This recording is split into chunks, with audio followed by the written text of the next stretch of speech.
Bonjour, ou bonsoir, ça dépend, et bienvenue dans cette troisième partie de la série de vidéos de dénonciation de Morgan Le Fay dit Morgan Priest et de soutien à Lenny qui a fait une première vidéo à son encontre. Alors, cette troisième partie concernera l'inanité intellectuelle de Morgan Le Fay. Car même s'il s'en défend, avec la chalerie qui le caractérise, Morgan Le Fay se prend pour un intellectuel, même si, croyez-moi, il en est tout sauf un. La seule chose en laquelle il manifeste un peu d'intelligence, c'est pour préserver son précieux ego d'écorché vif. Il a d'ailleurs prouvé lors de ses débats interreligieux contre des érudits musulmans qu'il était incapable de soutenir un débat, et que tout ce qu'il sait faire, c'est de débiter des arguments appris par cœur ou pêcher sur son internet, là, avec son portable. Mais quand on y a réponse, il perd vite pied. Il a recours à des platitudes et autres tartes à la crème. Il se contente de rabâcher la parole de Dieu sans même comprendre sa véritable profondeur. Et puis, si ça ne marche toujours pas, il a recours à l'agressivité, les insultes et les grossièretés peu inspirées. Il ne supporte pas que quelqu'un de plus intelligent que lui rive son clou, vu que son ego se retrouve sans défense dans ces moments-là. Les érudits musulmans dont je parlais en ont fait l'expérience. J'en ai fait l'expérience. Certaines personnes du forum en ont fait l'expérience.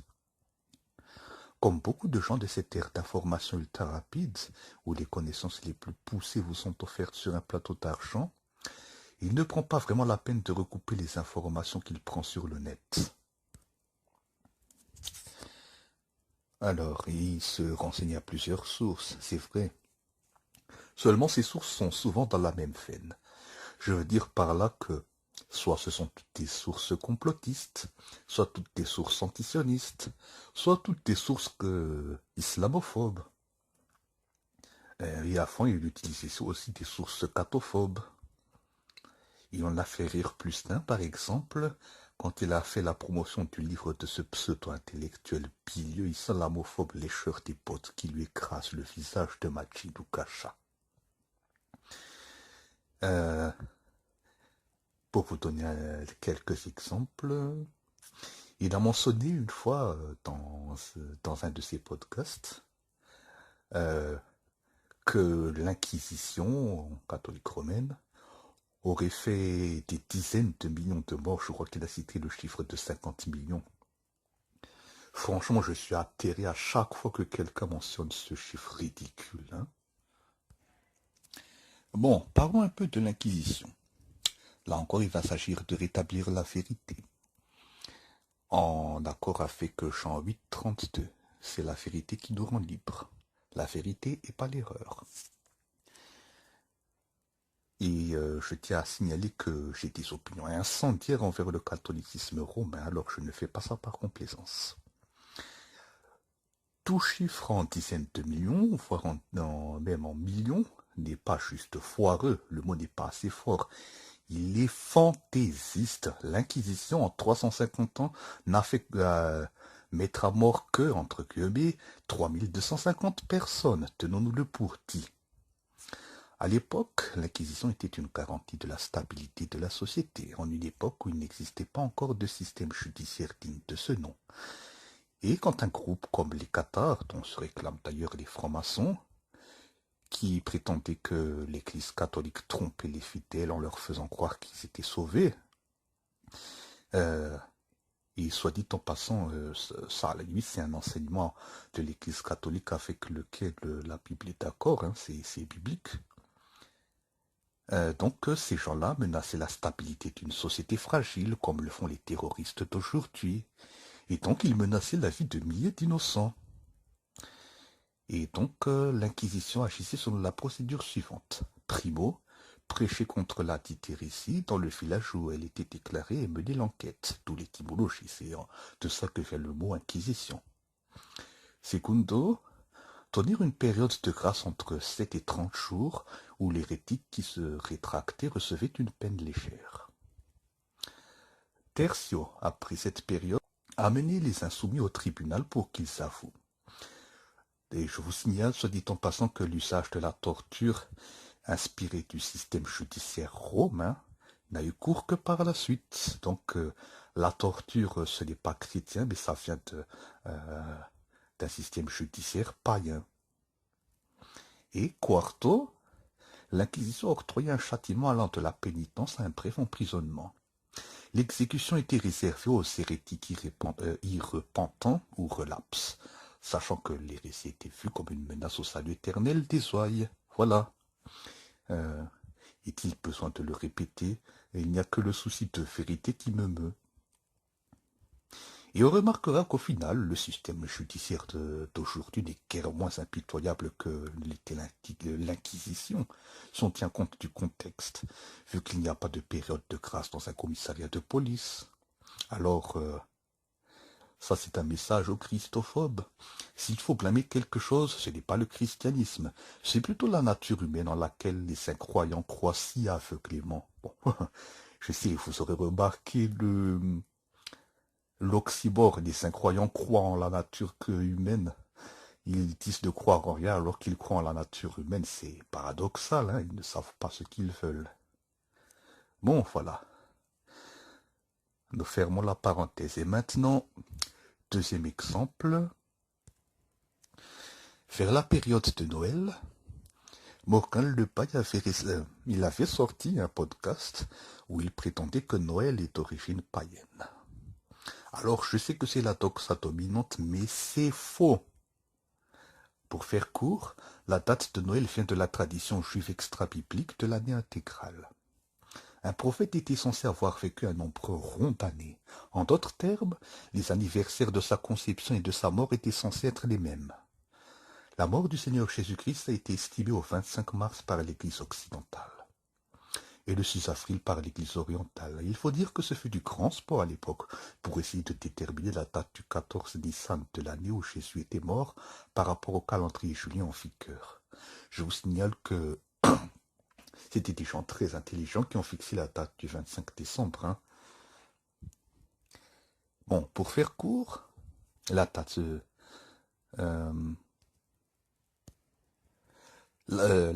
la mort du Seigneur Jésus-Christ a été estimée au 25 mars par l'Église occidentale. Il était donc censé avoir été conçu un 25 mars selon cette tradition. Rajoutez 9 mois au 25 mars et vous obtenez, tada, le 25 décembre. Eh oui. C'est d'ailleurs pour cette raison que dans l'Église orthodoxe, l'anniversaire du Seigneur Jésus est fêté le 6 janvier, date de l'Épiphanie en Occident. En fait, ce sont les païens qui ont pompé sur la nativité par la suite. C'était une sorte de guerre d'honneur, où c'était à celui qui parvenait à prendre le pas sur l'autre pour pondre sur sa fête. Comme je le disais dans la première partie, l'honneur était une notion primordiale dans la culture agonistique de l'époque. Que le comte Le Paille n'ait même pas été suffisant de trouver cette information prouve son manque abyssal de compétences pour enseigner. Cela prouve que ce n'est pas la vérité qui l'intéresse vraiment, mais sa vérité, ce qui est un défaut rédhibitoire pour toute personne qui se mêle d'inculquer du savoir aux gens. Alors j'ai donc posté le lien où j'expliquais tout cela de façon détaillée sur la page Facebook de Momor. S'il avait la prétention d'enseigner autant qu'il donne des informations correctes. Eh bien, mon commentaire n'a pas été supprimé tout de suite. Les spires de Morgan Le Paille n'ont rien vu d'offensant pour leur gourou. Mais quand ce dernier est tombé dessus, puis il a effacé le com et m'a banni de sa page sans autre forme de procès. Alors que je n'étais pas en contravention des règles qu'il avait énoncées sur sa page, remarquez-le bien. Mais juste parce qu'il a vu mon nom, tout de suite, il s'est dit « Oh là là, c'est encore pour me faire chier ». C'est sa manière de penser. Hein. Vous aurez compris que c'est toujours comme ça que cet individu agit quand il le peut. Là où on touche le fond, c'est que, comme l'ont démontré Salim Laibi et Lenny, ce type est même coupable de plagiat grossier dans son deuxième torchon intitulé OVNI et Bible. Le lien de l'article de llp.org est dans la description de la vidéo. Ainsi je n'aurai pas à rabâcher ce qu'il dit, pas folle la guêpe. L'article est irréfutable et édifiant. Morgan le voyez-vous est une véritable blague ambulante. Comment ne sait-il pas que quand on cite quelqu'un, on l'indique et on met la source, soit en note de bas de page, soit en fin de chapitre, soit en annexe, et pas seulement quand il s'agit de Wikipédia, mais à partir du moment où on a été prendre ça chez quelqu'un d'autre. Je veux dire, c'est l'enfance de l'art. Même dans mon blog, je ne me permets pas d'avancer une idée sans indiquer soit dans la page d'accueil, soit en référence au bas de l'article où j'ai été prendre ça. Et dire qu'il débute dans la présentation de son livre des trucs grandiloquents du style cette œuvre n'a pas pour prétention d'apporter la vérité ultime sur la vie extraterrestre, mais plutôt de tenter d'apporter de nouvelles hypothèses sur un phénomène que l'humanité ne connaît que depuis environ une cinquantaine d'années principalement, à savoir celui des ovnis, souvent attribués aux extraterrestres, alors que les ovnis, il y en a fait depuis l'époque des Romains, soit dit en passant. Ou ce livre est le fruit d'une longue étude personnelle à travers de très nombreux reportages, diverses lectures, sites internet dédiés à l'ufologie, témoignages tout à fait sérieux, etc. Sachant qu'avant de rencontrer le Seigneur Jésus-Christ, je suis moi-même passé par la recherche ufologique pendant près de 20 ans. Ou cette étude répondra directement aux argumentations d'ufologues désireux de voir des extraterrestres un peu partout, et notamment dans la Bible. Ainsi, le premier objectif de ce livre est d'amener, toute proportion gardée, à une vision différente du phénomène ovni. D'ailleurs, l'AIB m'a rendu service parce que je n'avais pas la moindre envie d'acheter une taupe à plus de 25 €. Je n'ai d'ailleurs pas déboursé un sou pour lire le premier, c'est une sœur en Christ qui a eu la bonté de me le donner. Pour se défendre d'avoir plagié, Morgan le Voyevode coupe les cheveux en 4. Il dit qu'il n'a pas plagié parce qu'il n'y a pas de copyright à ce qu'il a copié-collé. On nage en plein délire. Mais bon, il admet qu'il a copié-collé. Non, je rigole, ce n'est pas ça qui le rattrape moralement. Si on suivait cette logique, cet avocat américain véreux qui a fait cracher plus de 8 000 $ à un couple de humbles immigrés coréens qui tenaient une blanchisserie pour publicité mensongère, sous prétexte qu'il lui avait rapporté ses vêtements avec quelques instants de retard par rapport à ce que leur devanture fendait. Eh bien, il n'a rien fait de mal, juste parce qu'il n'a rien fait d'illégal. Vous voyez le genre. Bon, alors, je vais donc pouvoir commenter un peu sur ce qu'on peut voir sur l'article en question, sur llp.org, des élucubrations que le comte Le Paille a débitées, puisqu'il se mêle de faire l'érudit. Le premier exemple de plagiat concerne le voyage dans le temps. Déjà, je me demande bien ce que ça vient faire dans un livre sur l'ufologie. Mais enfin. Ensuite, il a été prendre ça dans la description d'une vidéo YouTube. Alors là, chapeau l'érudit, il faut le faire. Le nom de la chaîne est Documentary City. Et chaque personne dotée d'un minimum de bon sens sait que les documentaires et magazines scientifiques ont toujours une fâcheuse tendance à faire dans le sensationnalisme. Mais il faut bien vivre. L'exemple typique est le coup de la vie sur Mars en 1996. Alors qu'il s'agissait en réalité d'une météorite trouvée en Antarctique qui aurait censément contenu des bactéries fossilisées, alors que les observations scientifiques ne connaissent tout bonnement pas. Bon, ce n'est pas l'endroit pour développer, mais je sais pas, j'en parlerai peut-être un jour si Dieu le veut. Bon, en l'occurrence, il parle de voyage dans le temps, décrivant une expérience où des chercheurs auraient réussi à faire remonter un photon dans le temps sans donner de détails. Alors certes, il écrit, cependant il n'est pas encore possible de savoir si cette possibilité peut s'appliquer à... Et la suite est sur l'autre page. Mais on la devine facilement. Toutefois, pourquoi aurait-il inclus ça, si ce n'est pour instiller dans l'esprit du lecteur que le voyage dans le temps est ou sera un jour possible pour les humains? Or, cela est un bon logique de géant, une inférence complètement délirante. En effet, en admettant que ce soit bien ce qui s'est passé, si le photon en question a pu remonter dans le passé en dépassant la vitesse de la lumière d'une manière ou d'une autre, je suppose, c'est tout simplement parce qu'il n'a pas de masse.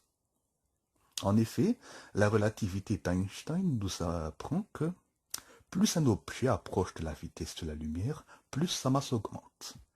C'est d'ailleurs une des raisons pour lesquelles les petits sons verts d'Aldébaran n'ont raisonnablement pas pu nous rendre visite, puisque si un objet atteignait la vitesse de la lumière, sa masse serait infinie, ce qui est impossible. Toutefois, le photon échappe à cette règle.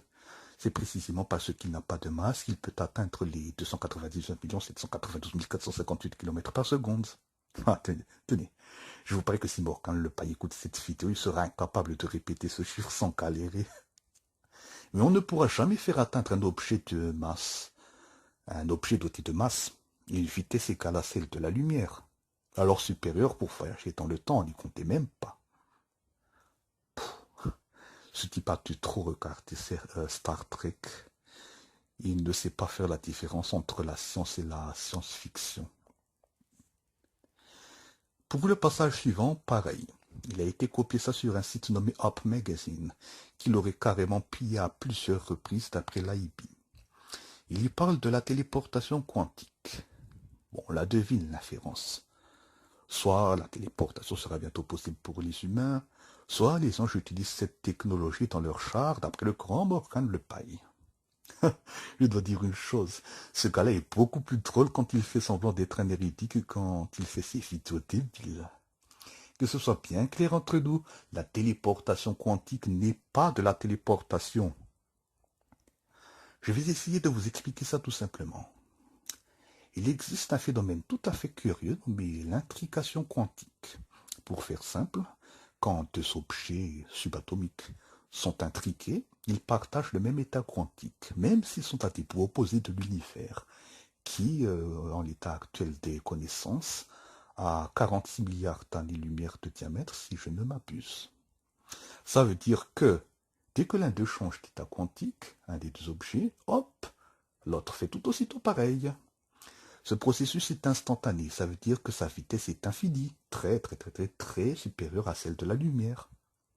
Du coup, les scientifiques fantasment sur ce processus en espérant créer un ordinateur quantique grâce à lui, c'est-à-dire un ordinateur qui utiliserait ce phénomène ainsi que d'autres phénomènes de physique quantique pour disposer d'une puissance de calcul incommensurable, d'une capacité à briser les cryptogrammes les plus complexes et de confidentialité absolue des paquets de données transmis. Bon, tout ça relève plus de la sci-fi qu'autre chose, tout simplement à cause du phénomène de décohérence. C'est-à-dire tout simplement que les effets quantiques se perdent quand on passe à l'échelle macroscopique. En d'autres termes, ce qui est valable pour un atome, un photon, un proton, un électron, n'est plus valable pour un objet à notre échelle, c'est-à-dire, je ne sais pas moi, une pièce de monnaie, un ordinateur portable, une valise, une voiture, etc. Je vous le répète, il n'y a pas ici téléportation, dans le sens de téléportation de matière. Pour vous expliquer ça, c'est comme si je donnais comme instruction à un ami d'imiter tous mes gestes, que nous nous éloignons à 30 mètres l'un de l'autre, que je lève les deux bras en l'air et qu'il m'imite. En gros, ce sera allé beaucoup plus vite que si j'avais parcouru les 30 mètres qui nous séparaient pour lui dire de lever les bras. Mais je ne me suis pas déplacé le moins du monde dans l'histoire, je suis resté à ma place. Et bien là, c'est pareil. Mais ne soyons pas trop durs envers Morgan Le Paille à ce sujet, ce n'est définitivement pas de son niveau. Encore autre chose qui mérite d'être mentionnée brièvement. Dans un de ses derniers podcasts, Morgan Le Paille fait la promotion de la pseudo-science de la lithothérapie en vantant les bienfaits de la shungite. Il pouvait difficilement tomber plus bas qu'en promouvant une énergie dont on n'a aucune preuve scientifique de l'existence et une thérapie dont on n'a aucune preuve scientifique de l'efficacité. Et le comble, c'est que dans la vidéo où il en parle, si vous regardez bien le début, il se contente d'affirmer de manière fracassante que ce genre de choses existe et que ça marche. Ce n'est pas de la science, ça. En fait, je me demande si ça ne s'apparenterait pas à l'exercice illégal de la médecine par hasard. D'ailleurs, quand on y songe, il s'est peut-être inspiré de son collègue Thierry Casasnovas, puisque comme lui, il dit que l'eau peut être dynamisée par la shungite en l'occurrence. Attention, hein, quand il dit dynamisée, il le mentionne lui-même sur un commentaire du statut dans lequel il a fait poster cette vidéo, quand il dit dynamiser, en fait, ça n'implique pas une transformation chimique ou physique ou quoi que ce soit, mais il dit juste que oui, je ne suis pas sûr d'avoir compris tellement ces élucubrations sont abracadabrantes, mais j'ai cru comprendre qu'il disait que l'eau en devient et qu'elle mouille mieux, qu'elle irrigue mieux notre corps, qu'elle fluidifie mieux notre sang, ce genre de choses. Bref, le genre de baratin typiquement pseudo-scientifique. Alors enfin, une dernière chose qui mérite d'être mentionnée, c'est que, bon, Morgan Priest a déjà parlé contre la théorie de l'évolution. Alors, comme moi, en l'occurrence, l'appel de Dieu pour ma vie, c'est l'apologétique créationniste biblique. Il va de ça que je ne suis pas contre ça à la base. Seulement, il faut bien voir que c'est la vérité qui nous libère et pas le mensonge. Je ne le répéterai jamais assez. Et donc, quand on utilise des arguments contre la théorie de l'évolution, ils doivent être fondés. Et d'ailleurs, c'est valable contre n'importe quelle autre théorie ou idée qui s'élève contre la connaissance du Christ. Hein. Bon, je paraphrase de Corinthiens 10.5. Alors, ce que je veux dire, en fait, c'est que le seul argument que j'ai jamais vu le comte Lepage émettre contre la théorie de l'évolution, c'est qu'une espèce ne donne jamais accès à une autre espèce. Déjà, un conseil. Si vous débattez contre un évolutionniste, qu'il soit chrétien ou pas, et que vous voulez vous faire descendre dans les flammes, et par la même occasion couvrir de honte et de ridicule inutilement le créationnisme biblique, vous n'avez qu'à utiliser cet argument. Mais évidemment qu'on a observé la formation de nouvelles espèces. En fait, la spéciation rapide est un élément très important du modèle scientifique créationniste biblique de la diversification des êtres vivants. Bon, je n'ai pas le temps de développer, mais en gros, il va de soi que, au commencement, en Éden, il y a quelques milliers d'années de cela, Dieu n'a pas créé un couple de bœufs, un couple de zébus, un couple de buffles, un couple de bisons, etc. en Éden, ni que Noé n'a embarqué de bergers allemands, de caniches, de renards, de coyotes, etc. Mais Dieu a créé ce qu'on appelle en zoologie créationniste biblique des paramines, de l'hébreu para, créer, et mine, espèces. Ces paramines, ces espèces d'êtres vivants originels, qui devaient avoir beaucoup de diversité génétique dans leur ADN, se sont donc par la suite diversifiés pour donner de nombreuses espèces, selon les contraintes des différents milieux où elles se sont retrouvées. Ce sont donc des représentants de chacun de ces paramines que Noé a embarqués dans son arche. Et c'est ainsi que les bovidés d'aujourd'hui descendent de l'aurochs et les canidés d'aujourd'hui du loup. C'est pour ça aussi que nous pouvons trouver dans le registre fossile, c'est-à-dire les couches de sédiments fossilifères sous la terre. Hein. C'est pour ça aussi que nous pouvons y trouver des animaux aussi décidément bovins et canins que le tamalporia, une sorte de bubale, l'énorme pélorovis, le porophage et le loup sinistre. Et dites-vous bien que, quand je parle de spéciation rapide, je veux dire que la vitesse de spéciation observée dans la nature est de 10 000 à 10 millions de fois plus rapide que ce que les évolutionnistes postulent sur la base de leur interprétation du registre fossile. Suffisamment rapide, en fait, pour que ça ait pu se faire dans les 4500 ans qui ont suivi le déluge. Parce que, voyez-vous, les sédiments fossilifères, comment dire ça? Les données scientifiques sont telles qu'il est beaucoup plus crédible de croire que ces sédiments ont été déposés par le déluge, il y a 4500 ans de cela, que pendant des millions d'années de déposition progressive comme le postulent les athées. D'ailleurs, je discutais récemment avec un athée fanatique, et il était tout étonné de s'apercevoir que moi, un créationniste, je crois en la sélection naturelle et la spéciation. Mais ne vous y méprenez pas. Hein. Je ne suis pas en train de postuler que l'évolution est possible. Dans l'affaire, les bovins restent des bovins, et les canidés restent des canidés. Ils ne se sont pas transformés en des mais autre chose, ou des mécanités, mais autre chose. En fait, dans l'histoire, les espèces se sont spécialisées, perdant de l'information génétique. Prenez l'exemple des chihuahuas. Vous aurez beau élever des chihuahuas, les croiser entre eux, vous n'obtiendrez jamais de chihuahuas de la taille d'un Saint-Bernard, tout simplement parce que les chihuahuas ont perdu les gènes pour une grande taille par la sélection. Il n'y a rien là qui prouve qu'un paramine puisse engendrer un autre paramine, qu'un microbe puisse engendrer un humain. Et cela, qu'importe le nombre de millions ou de milliards d'années qu'on rajoute à l'équation. Et c'est normal, car Dieu a dit en Genèse 1 que chaque être vivant se reproduit selon son espèce, mais il en est preuve. Voilà, ça c'est le vrai bon argument biblique, érudit et bien informé. Et pas une espèce ne donne jamais accès à une autre espèce. Bon, voilà, cela achève cette partie concernant l'inanité intellectuelle de Morgan Le Paille.